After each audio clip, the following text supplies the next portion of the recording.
Q9 న్యూస్కు స్వాగతం. మత రాజకీయాలను తన ఎజెండాగా ఎంచుకున్న మోడీ మళ్లీ గెలిస్తే ప్రజలు ప్రజాస్వామికవాదులు జైళ్లపాలేనని, జైళ్లే వీళ్ల నివాసాలు అయ్యే ప్రమాదం వస్తుంది అని సిపిఐఎంఎల్ మాస్లైన్ రాష్ట్ర కార్యదర్శి వర్గ సభ్యులు వి ప్రభాకర్ ఆందోళన వ్యక్తం చేశారు. సిరికొండ మండల కేంద్రంలో సిపిఐఎంఎల్ మాస్లైన్ సిరికొండ మండల కమిటీ ఆధ్వర్యంలో గురువారం నాడు ప్రజా వ్యతిరేక ఫాసిస్టు బీజేపీని ఓడించండి అన్న అంశంపై రాజకీయ పార్టీల ప్రజా సంఘాల ఆధ్వర్యంలో రౌండ్ టేబుల్ సమావేశం నిర్వహించారు.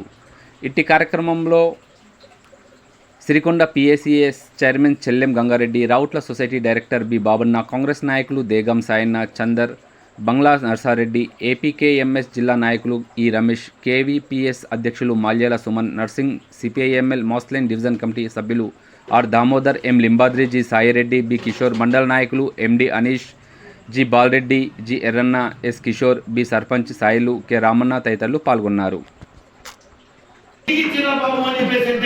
లక్షల కోట్ల రూపాయల రోడ్ల పనులు,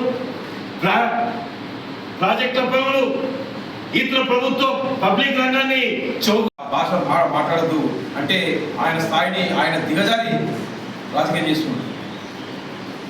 మరి ఈరోజు చూసుకుంటే గతంలో వ్యాట్ కావచ్చు, ఏదైనా కావచ్చు, 2014 కన్నా ముందు ఈ దేశం అప్పు 51 లక్షలు ఉంది.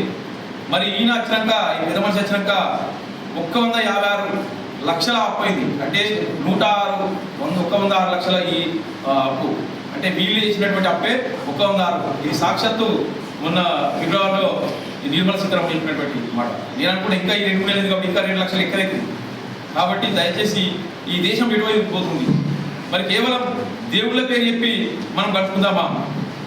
మరి అదే ఆ గతంలో చూసుకుంటే 96లో మన ఈ దేశం రాజకీయం సంక్షోభం, ఆర్థిక సంక్షోభం నుంచి ఆనాటి ప్రధానమంత్రి గారు పివి నరసింహారావు గారు, ఆనాటి ఆర్థిక శాఖ మంత్రి గారు మన్మోహన్ సింగ్ గారు ఈ దేశానికి ఎన్నో సూచనలు ఇచ్చి పంచవర్ష ప్రణాళికలు చెప్తూ కొన్ని ఎన్నో తీసుకొచ్చి ఇక్కడ ఆర్థిక నష్టంలో ఉన్నటువంటి ఈ మత రాజకీయాలతో పాటు పెద్ద కార్పొరేట్ శక్తులకు ఈ దేశాన్ని అప్పగించినటువంటి రాజకీయ విధానాలు కూడా పరిగణన చూస్తున్నాం.